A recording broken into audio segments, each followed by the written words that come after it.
Welcome to a sec.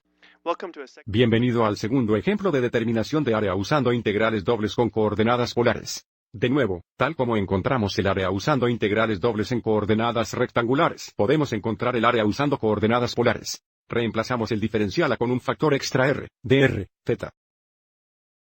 Y luego nos integramos con respecto a r y respecto a θ. Vayamos a ver nuestro ejemplo. Queremos determinar el área limitada por r es igual a 1 más coseno 2θ. Siempre es bueno echar un vistazo al gráfico, utilizando algo de tecnología. Nuestro objetivo aquí es determinar el área aquí, así como aquí. Veamos si podemos configurar esto. Por supuesto, vamos a tener r, dr, θ, y sabemos que el radio está controlado por r es igual a 1 más coseno 2θ. Por lo tanto, los límites de integración para el radio serán de 0 a 1 más coseno 2θ. Pero la parte difícil aquí es cómo determinar los límites de integración para θ. De hecho, vamos a usar algo de simetría aquí. Vamos a rastrear 1/4 de esto, y multiplique esto por 4. Y para hacer esto, vamos a usar algo de simetría. Intentaremos rastrear una parte de esto en el primer cuadrante y luego multiplicarlo por 4. Entonces, nos vamos a centrar en, solo, esta pieza aquí. Y parece que va a estar en el primer cuadrante, por lo que podríamos pensar que va a ser de 0 a pi sobre 2, pero ese no es siempre el caso, debemos tener cuidado con esto. Una forma de determinar esto sería utilizar la calculadora gráfica. Así que sigamos adelante y hagamos eso. Nuevamente, puse mi calculadora en modo de grado, porque es más fácil de leer de esa manera, y también en modo polar. Y escribí nuestra función, r es igual a 1 más coseno 2θ. Avancemos y presione graph. Y si presionamos trace, podremos ver fácilmente qué intervalo para θ trazará esta parte de la curva. En el primer cuadrante entonces, ahora estamos en θ es igual a 0. Y observe que cuando θ es igual a 90 grados, traza esa curva en el primer cuadrante. Como se esperaba, nuestro intervalo para θ es de 0 a pi sobre 2. Y no olvides que tenemos que multiplicar esto por 4 porque estamos encontrando esta área aquí, pero queremos el área total. Ahora, avancemos e integremos con respecto a r. Vamos a tener r al cuadrado sobre 2.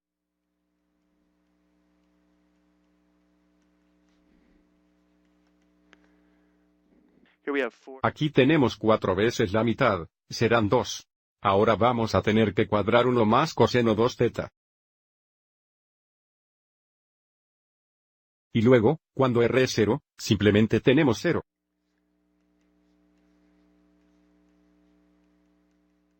So we're gonna have Entonces, vamos a tener 1 más 2 coseno 2θ, más coseno al cuadrado 2θ. cosine squared 2θ.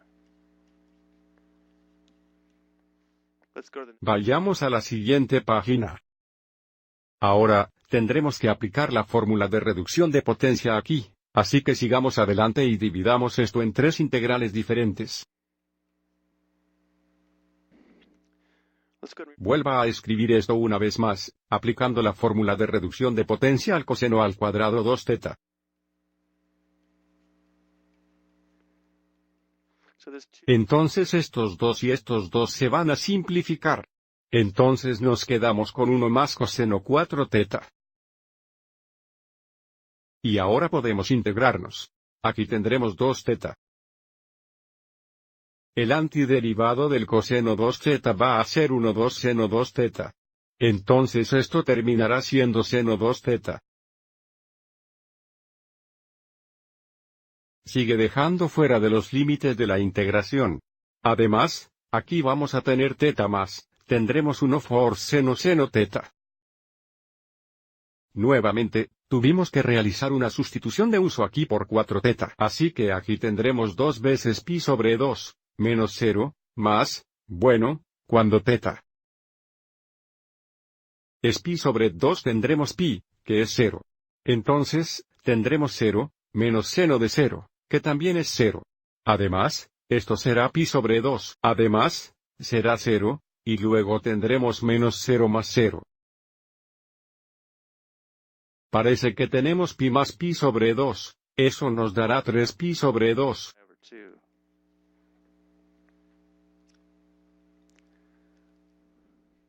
And that'll Y eso lo hará. Gracias por ver.